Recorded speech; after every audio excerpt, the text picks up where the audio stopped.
큰 영광이 된 줄 믿습니다. 아멘. 지난 수요일 우리가 이제 제2의 수요일을 시작으로 사순절이 시작이 되었습니다.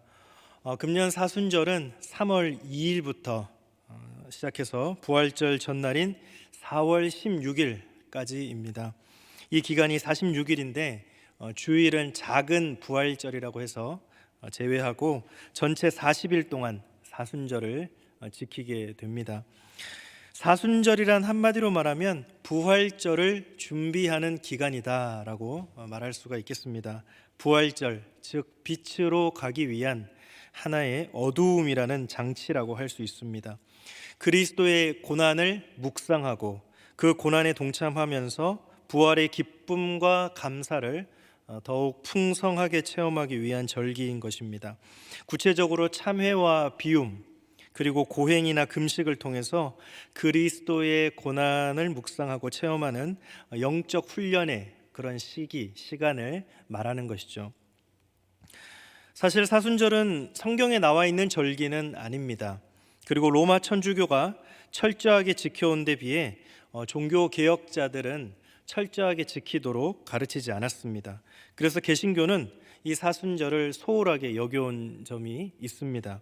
그러나 사순절은 초대교회 시절부터 교회가 경건 훈련과 또 목양 훈련을 위해 지켜온 소중한 영적 전통이기 때문에 근자에 개신교도 이것을 이제 복원하고 철저하게 지키려는 운동이 일어나고 있습니다. 사순절의 핵심 주제는 그리스도의 고난입니다. 예수 그리스도께서 부활하시기 직전 고난당하신 것을 깊이 묵상하며 그리스도의 그 남겨진 고난에 우리가 함께 참여하고 동참할 것을 다짐하고 실천하는 것이 사순절 영적 훈련의 핵심이라고 할 수 있겠습니다. 여기서 한 가지 좀 깊이 생각해 볼 것이 있는데요. 고난은 고통과는 다르다는 점을 한번 좀 생각해 보고자 합니다. 우선 고통은 단순히 자기에게 가해지는 그 충격 때문에 우리가 겪게 되는 내면의 반응이다라고 할 수 있겠습니다.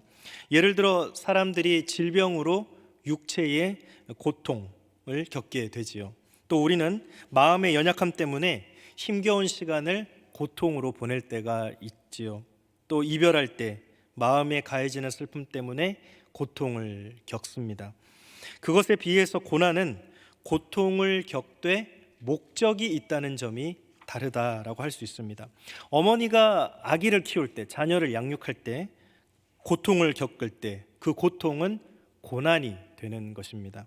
순교자들이 믿음을 지키며 교회를 수호하기 위해서 고통을 겪을 때에 그것은 고난이 되는 것입니다. 다음으로 고통은 피동적으로 또는 수동적으로 겪는 것입니다. 사람들이 겪는 고통의 대부분은 원치 않는 가운데 일어나죠. 저와 여러분들 가운데도 일부러 고통을 당하기를 원하시는 분은 아마 없을 겁니다.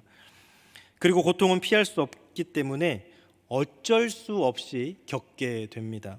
그러나 고난은 의도적이고 능동적으로 겪습니다. 어떤 목적을 이루기 위해 알면서도 의도적으로 고통과 마주치는 것이 고난입니다. 피하지 않고 능동적으로 고통과 맞서는 것이 고난이라는 말씀입니다. 예수님께서는 이 고통과 고난을 다 겪으셨습니다. 우선 예수님께서는 하나님께서 인간이 되시는 고통을 겪으셨습니다. 인간이 되셔서 낮고 천한 이 땅에 오시는 고통을 겪으신 것이지요. 이 땅에 오셔서도 나사렛이라는 보잘것없는 마을에서 목수의 아들로 자라시는 고통도 겪으셨습니다. 그리고 공생의 기간 머리 둘 곳 없이 큰 고생을 하셨습니다. 그런데 중요한 것은 예수님께서 이런 고통과 고생을 고난이라고 말씀하지 않으셨다는 것입니다. 대신 예수님께서 고난이라고 말씀하신 것은 바로 십자가입니다. 이 십자가야말로 우리를 죄 가운데서 구원하시기 위한 가장 직접적인 목적을 가지고 겪어내신 고통이기 때문입니다. 물론 넓은 의미에서 예수님께서 겪으신 그 모든 고통과 고생을 다 고난이라 할 수 있습니다. 왜냐하면 그 모든 것이 다 우리를 구원하기 위한 목적으로 일어난 일이기 때문입니다. 그러나 예수님께서는 그 중에서도 십자가만을 직접 거명하시면서 고난이라고 말씀하셨던 것입니다. 그래서 기독교는 이 사순절 기간에 그리스도의 고난의 핵심인 십자가에 초점을 맞추고 영적 훈련을 해왔습니다.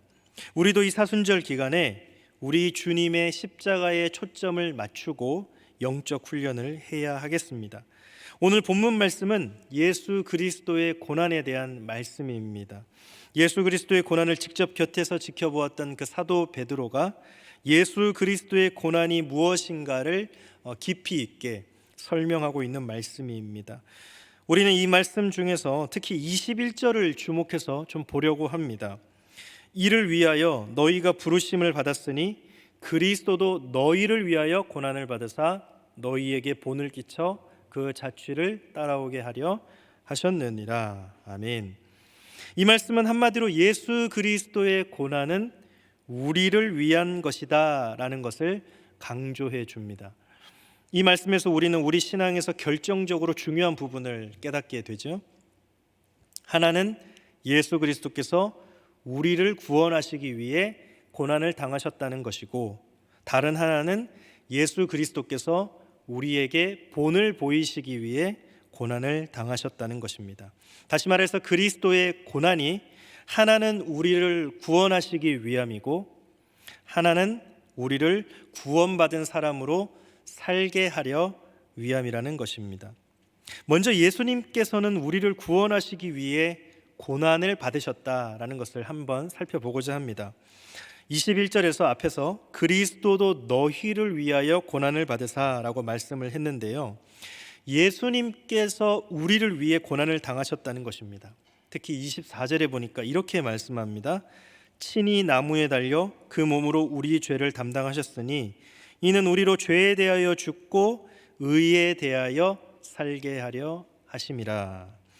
예수님께서 우리를 위해 고난을 당하신 것은 우리를 죄로부터 구원하시기 위함이다 라는 말씀입니다. 우리를 위해 고난당하신 구체적인 목적을 말씀해 주셨습니다. 바로 우리를 죄로부터 구원하시기 위함이다. 마태복음 1장 21절을 보면 여러분 잘 아는 말씀이 나옵니다. 아들을 낳으리니 이름을 예수라 하라.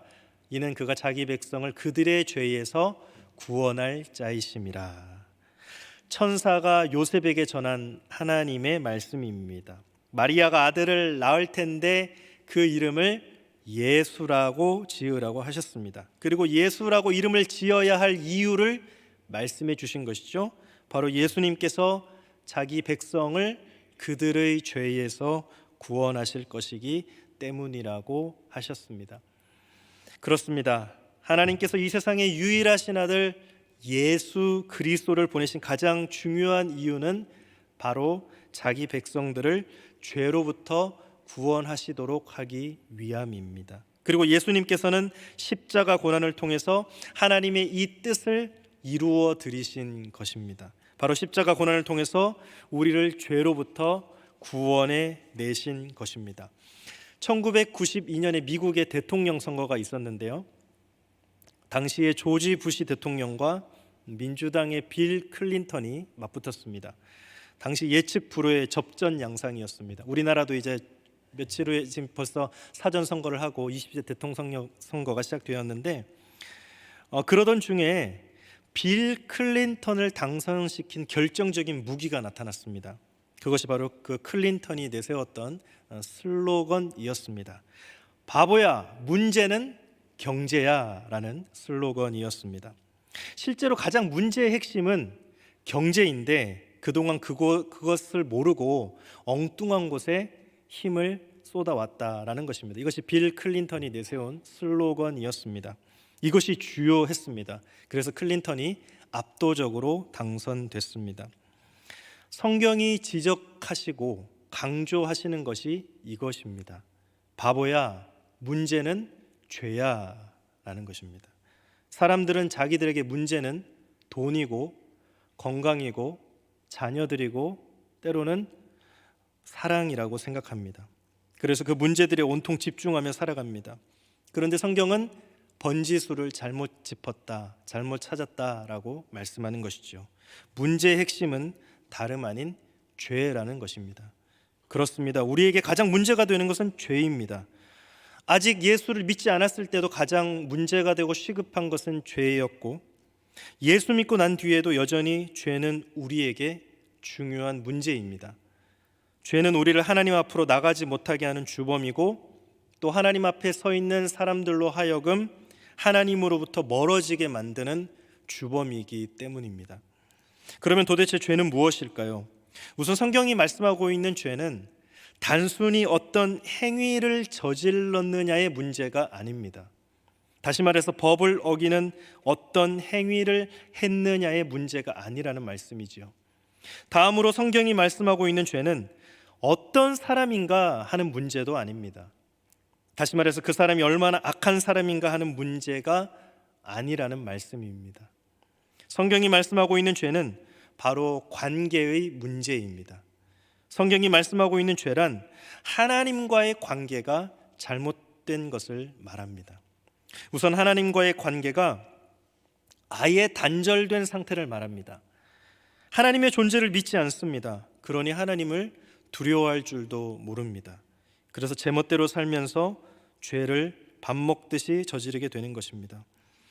다음으로 하나님과의 관계가 어정쩡한 상태를 말합니다. 하나님도 믿으면서 하나님 아닌 것도 의지합니다. 그야말로 믿는 것도 아니고 믿지 않는 것도 아닌 상태를 말합니다. 이런 사람들은 하나님의 말씀 가운데 마음에 드는 것만 따르고 지킵니다. 그래서 하나님의 말씀을 온전히 지키지 못하며 죄를 저지릅니다. 그리고 하나님과의 관계가 부분적으로 어긋나 있는 상태를 말합니다. 하나님을 잘 믿으며 하나님의 말씀을 잘 따라가고 좋은 관계를 맺고 있으면서도 가끔씩 하나님의 뜻을 외면하고 자기 뜻대로 삽니다. 하나님의 말씀을 알면서도 지키지 못할 때가 있는 것이죠. 때로는 하나님의 말씀을 까맣게 잊어버리고 자기 뜻대로 살아갑니다. 이 또한 죄입니다. 우리에게 정말 문제는 죄에 대한 심판이 있다는 것입니다. 우선 우리가 이 세상에 사는 동안 하나님의 진노의 대상이 된다는 것이 큰 문제입니다. 죄 때문에 하나님과 척을 지고 살아야 하기 때문에 늘 영적으로 편치 않은 상태로 우리는 살아갈 수밖에 없습니다. 그리고 하나님께서 우리에게 진노하시기 때문에 자주 영적으로 두려움을 느끼며 살아가야 합니다. 그래서 죄 때문에 우리는 이 세상을 사는 동안 하나님과 동행할 수 없고 영적으로 평안을 누릴 수 없게 되는 것입니다. 다음으로 우리가 이 세상을 떠날 때 죄 때문에 천국에 갈 수 없다는 것이 문제입니다. 하나님의 심판대 앞에서 이 죄 때문에 우리는 저주의 형벌을 받게 됩니다. 그러면 영원토록 형벌을 받게 될 수밖에 없습니다. 사실 이것이 가장 두려운 것이죠. 그래서 죄가 무섭습니다. 예수님께서 요한복음 8장 34절에서 이렇게 말씀하십니다. 예수께서 대답하시되 진실로 진실로 너희에게 이르노니 죄를 범하는 자마다 죄의 종이라. 유대인들이 겉사람은 자유로워 보이지만 실제로 속사람은 죄의 종이 되어 있다는 것입니다. 죄의 종이 되어 죄를 짓지 않을 수 있는 자유를 빼앗겨 버린 상태에 있다는 것입니다. 그래서 속사람이 자유를 얻어야 한다라고 말씀하신 것입니다. 사도 바울은 이 말씀을 자신의 예를 들어서 보다 더 자세하게 설명을 하고 있습니다. 로마서 7장 14절에 나는 육신에 속하여 죄 아래에 팔렸도다.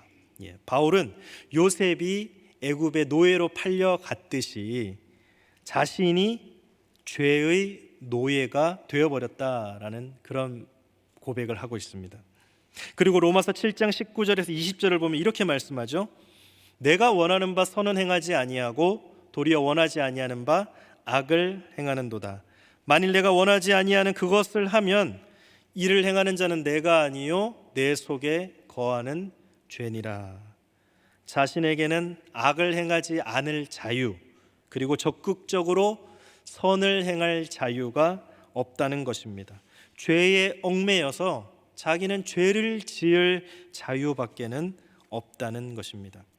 그렇습니다. 사람들의 겉사람은 자유를 누리고 있다고 해도 이 속사람은 자유를 누리지 못하고 있습니다. 마음으로 착한 일을 하고 싶습니다. 그러나 그 일을 자유롭게 실행하지 못합니다. 반대로 마음으로 악한 일인 줄 알기 때문에 하고 싶지 않습니다. 그러나 내가 그 일을 저지르고 있습니다. 그것도 반복해서 말입니다. 왜 그럴까요? 우리의 속사람이 죄의 종이 되어버렸기 때문입니다. 우리의 속사람이 죄의 사슬에 결박당해 버렸기 때문입니다. 이 죄가 우리를 하나님과 원수가 되게 만들고 우리를 죄인이 되게 만들었습니다. 그래서 우리는 죄로부터 자유를 얻어야 합니다. 우리의 속사람을 결박하고 있는 죄로부터 자유로워져야 합니다. 그러면 우리는 어떻게 죄로부터 자유로워질 수 있을까요? 우리의 속사람이 어떻게 죄의 사슬에서 벗어날 수 있을까요? 예수님께서 요한복음 8장 36절에서 이렇게 말씀하셨습니다. 우리 한번 같이 읽어보겠습니다. 시작. 아들이 너희를 자유롭게 하면 너희가 참으로 자유로우리라. 아멘. 예수님께서 우리를 자유롭게 해 주신다는 것입니다. 그렇습니다. 우리 스스로 죄에서 벗어날 능력이나 힘이 우리에게는 전혀 없습니다. 마치 우리가 중력의 힘을 거스르고 하늘을 향해 날아오를 수 없는 것처럼 우리가 죄의 권세를 뿌리치고 자유롭게 살아갈 수가 없습니다. 그런데 성경에 보면 죄 이외에도 그리스도인들의 속사람을 얽어매는 것들이 있다고 말씀합니다. 그것들이 그리스도인들의 참 자유를 빼앗아가고 있다라고 말씀합니다. 골로새서 2장 20절을 볼까요? 너희가 세상의 초등학문에서 그리스도와 함께 죽었거든 어찌하여 세상에 사는 것과 같이 규례에 순종하느냐. 한마디로 초등학문이 여전히 그리스도인들의 속사람을 얽어매고 있다는 것입니다. 그러면 초등학문이란 무엇을 말하는 것일까요? 글자 그대로 초보적인 학문을 말합니다. 예를 들어 어린아이들이 초등학교에 들어가면 글자를 읽고 쓰고 그러한 것들을 배웁니다. 또 숫자의 개념을 배우고 초보적인 계산법을 배우지요. 음악, 미술, 체육과 같은 예체능의 초보도 배웁니다. 그런데 이것만 배워서는 직업인이나 전문인으로 살 수가 없습니다. 고등교육과 전문교육을 배워야 합니다. 앞서 골로새서 2장 20절에 나오는 초등학문이라는 말은 하나의 비유적인 표현이라고 할 수 있습니다. 바울은 갈라디아서 4장 3절에서 이렇게 말씀합니다. 이와 같이 우리도 어렸을 때에 이 세상의 초등학문 아래에 있어서 종노릇 하였더니 영적으로 미숙했을 때 유대교의 율법을 따라 살았고 천사 숭배 사상을 따라 살았고 심지어 이방 종교의 풍습을 따라 살았다는 것입니다. 그리고 갈라디아서 4장 4절 이하를 보면 이렇게 말씀합니다. 때가 참에 하나님이 그 아들을 보내사 여자에게서 나게 하시고 율법 아래에 나게 하신 것은 율법 아래에 있는 자들을 속량하시고 우리로 아들의 명분을 얻게 하려 하심이라. 예수 그리스도께서 오신 뒤에 우리가 이런 초등학문을 벗어버리고 참된 영적인 지식을 얻게 되었다는 말씀입니다. 그렇습니다. 여기서 말하는 초등학문이란 우리가 예수를 믿기 이전에 나름대로 믿고 따르던 것들을 말합니다. 그것이 어떤 사람들에게는 예수 믿기 전에 제사 지내며 조상을 숭배하던 것을 말합니다. 또 그것이 어떤 사람에게는 예수를 인격적으로 만나기 전에 신봉하던 무신론적인 지식을 말하기도 합니다. 또 그것이 어떤 사람에게는 예수 믿기 전에 가문의 전통을 따라 행하던 미신적인 풍습일 수도 있습니다. 골로새서 2장 20절을 보면 세상의 초등학문에서 그리스도와 함께 죽었거든 이라고 말씀합니다. 우리가 예수 믿고 난 뒤에 십자가에서 주님과 함께 초등학문에 대해 죽었다는 말씀입니다. 사람이 무엇에 대해서 죽었다는 것은 무슨 뜻일까요? 사람이 일단 죽으면 그 무엇에 대해서도 반응을 보이지 못합니다. 아무리 죽은 시신의 이름을 불러도 대답이 없습니다. 살아생전 그렇게 사랑하던 사람이 곁에서 손을 잡아도 아무런 반응을 보이지 못합니다. 그동안 그렇게 즐겨 먹던 음식을 가져다 줘도 아무런 반응이 없습니다. 그러니까 우리가 무엇에 대해 죽었다는 것은 어떤 자극이나 유혹 그리고 도전에도 아무런 반응을 보이지 않는 것을 말합니다. 그렇습니다. 우리가 예수 믿기 전에 영적으로 무지해서 습관처럼 해오던 행동들이 있습니다. 조상에게 제사를 지낸다든지, 타종교의 우상 숭배에 참여한다든지, 세상 철학이나 무신론적 활동에 가담했다든지. 그러나 이제 예수 믿고 난 뒤에 이런 것들에 대해 우리는 죽은 자가 되어야 한다는 말씀입니다. 과거에는 이런 것들에 대해 산자처럼 우리가 불쑥불쑥 반응을 했다면, 이제는 마치 죽은 시신처럼 이런 것들에게 아무런 반응을 보이지 말아야 합니다. 그럴 때 우리는 우리를 얽어매운 과거의 습관으로부터 자유롭게 될 것입니다. 예수님께서 우리의 이 모든 문제를 해결해 주시기 위해서 십자가의 고난을 당하셨습니다. 우리를 이런 심각한 죄로부터 구원하시기 위해 십자가 위에서 죽으시고 보혈을 흘려 주셨습니다.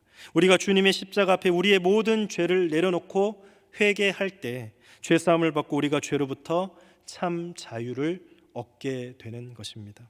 사랑하는 성도 여러분, 이 사순절 기간 동안 우선 우리 모두의 죄를 돌아보시기 바랍니다. 아직 하나님과 우리 사이를 가로막고 있는 어떤 죄가 있는지 살펴보시기 바랍니다. 다음으로 우리 주님의 십자가를 바라보십시오. 그리고 십자가 앞에서 회개하고 주님의 보혈을 의지하여 죄사함을 받아서 우리의 죄 문제를 깨끗하게 해결하실 수 있기 바랍니다. 그래서 하나님과의 관계를 온전하게 회복하실 수 있기를 바랍니다. 두 번째로, 예수 그리스도께서 첫 번째는 우리를 위해 고난을 당하셨다는 것이고, 두 번째로는 우리에게 본을 보이시기 위해서 고난을 당하셨다는 것입니다. 21절에 보니까 이렇게 말씀을 합니다. 너희에게 본을 끼쳐 그 자취를 따라오게 하려 하셨느니라. 예수님께서 십자가의 고난을 당하신 것은 우리로 하여금 예수님처럼 고난을 당하도록 하기 위해서라는 말씀입니다. 우리는 마태복음 16장 24절에서 예수님께서 친히 말씀하신 것을 잘 기억하고 있습니다. 우리 한번 같이 읽어볼까요? 시작. 이에 예수께서 제자들에게 이르시되 누구든지 나를 따라오려거든 자기를 부인하고 자기 십자가를 지고 나를 따를 것이니라. 아멘. 예수님을 따르고자 하는 사람들은 예수님처럼 저마다 자기의 십자가를 지고 예수님을 따라야 한다는 말씀입니다. 여기서 자기 십자가가 무엇일까요? 한마디로 나에게 맡겨진, 나 자신에게 맡겨진 그 십자가를 말합니다. 하나님께서 유일하신 아들 예수님께 하나님의 백성을 죄로부터 구원하시기 위해 십자가를 지도록 맡겨주신 것처럼 하나님께서 우리 각 사람에게 하나님의 일을 위해 맡겨주신 고난, 그 십자가가 있다는 것입니다. 여수 애양원에는 토플하우스라는 게스트하우스가 있습니다.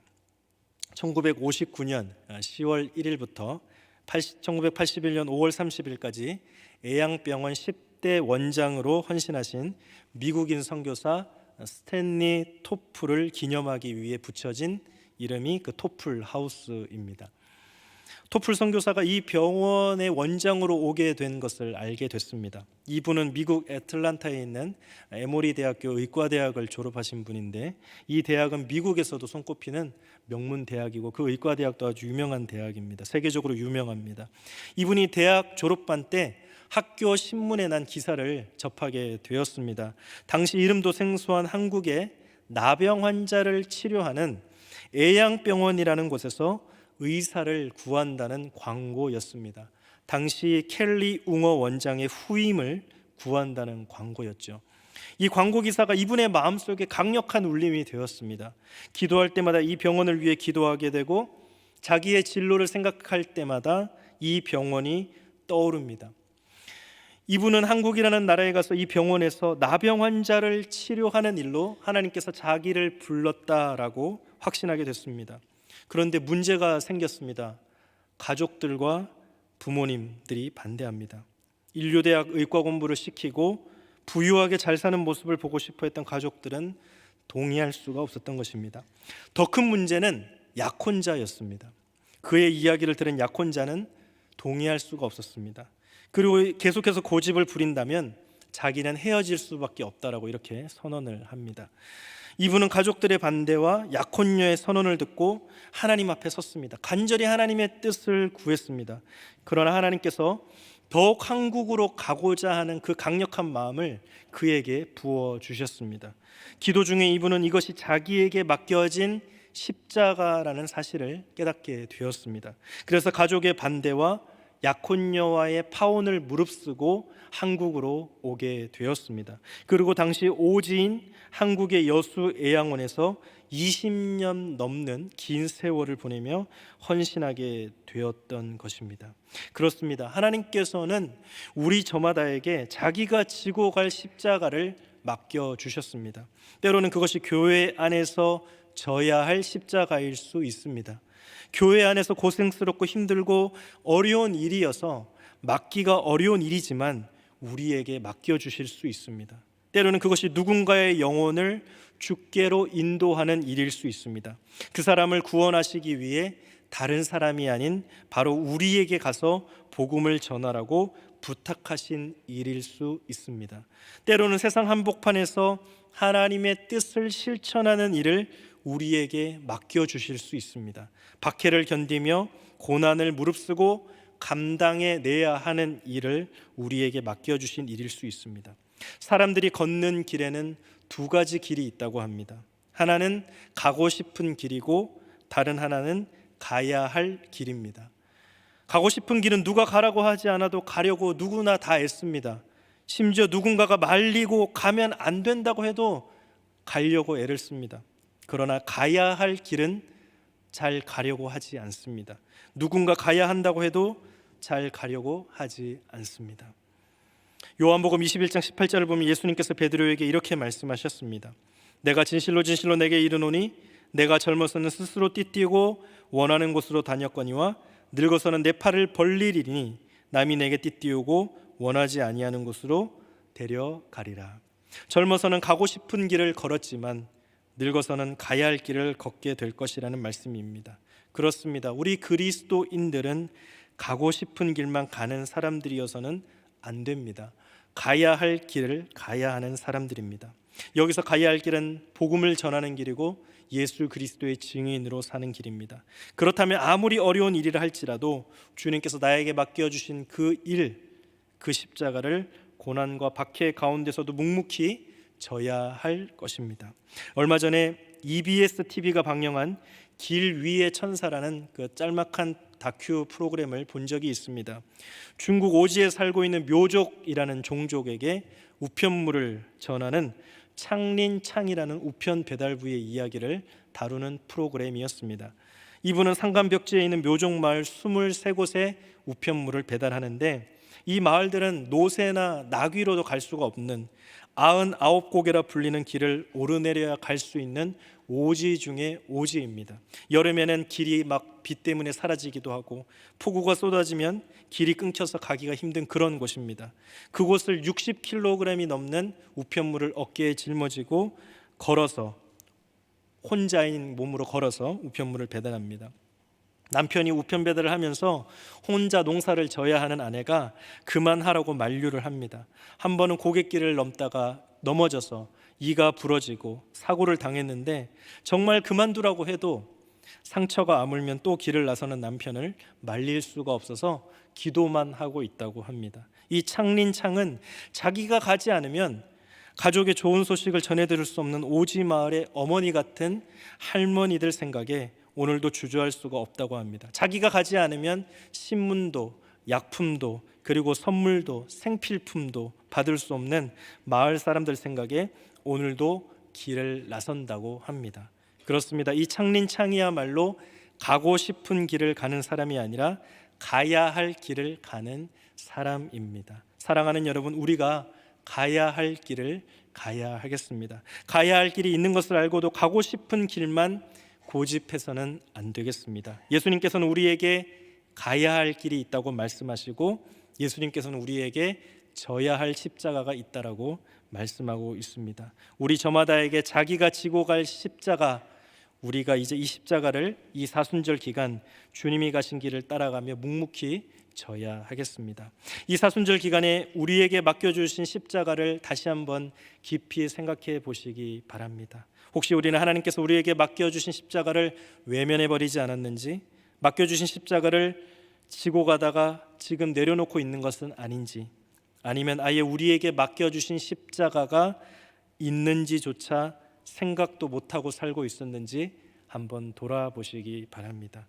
그리고 이제 주님께서 십자가를 지고 고난의 길을 걸으시며 보여주신 그 본을 묵묵히 묵상하시면서 따라가시면서 이 사순절 기간 우리를 위해 고난 당하신 우리 주님 예수 그리스도를 그 고난에 동참하면서 끝까지 주님을 잘 따라가시는 저와 여러분들이 되시기를 주님의 이름으로 축복합니다. 기도하겠습니다. 하나님 감사합니다.